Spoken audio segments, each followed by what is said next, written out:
Online job fraud. Rekha Joshi 28 वर्षीय एक शिक्षित गृहिणी, वाशी नवी मुंबई येथे राहते. तिला आर्थिक सहाय्य मिळवण्यासाठी आणि घरखर्चात मदत करण्यासाठी नोकरीची गरज होती. एक दिवशी तिला सोशल मीडियावर एक आकर्षक ऑनलाईन नोकरीची जाहिरात दिसली. त्यात त्वरित नोकरी मिळवण्याचे वचन दिले होते.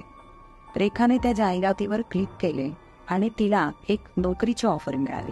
त्यात सांगितले की नोकरी मिळवण्यासाठी तिला काही प्रोसेसिंग फी भरणे आवश्यक आहे.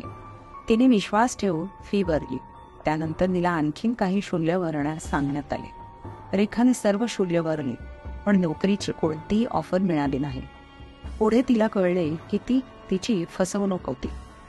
रेखाने त्वरित आपल्या मित्रपरिवाराशी चर्चा केली आणि त्यांना कळाले की ते देखील या प्रकरणाच्या फसवणुकीला बळी पडले आहे. त्यांनी पोलिसांमध्ये तक्रार दाखल केली आणि सायबर क्राईम विभागाने तपास सुरू केला. सावधगिरीचे उपाय.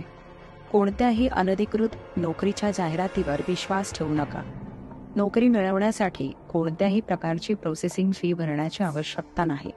आपली वैयक्तिक माहिती आणि बँक तपशील कोणाशीही शेअर करू नका. सत्यता तपासण्यासाठी अधिकृत नोकरी पोर्टल्सचा वापर करा. संशयास्पद नोकरीच्या जाहिराती आणि ईमेल्सबद्दल सायबर क्राईम विभागाला कळवा.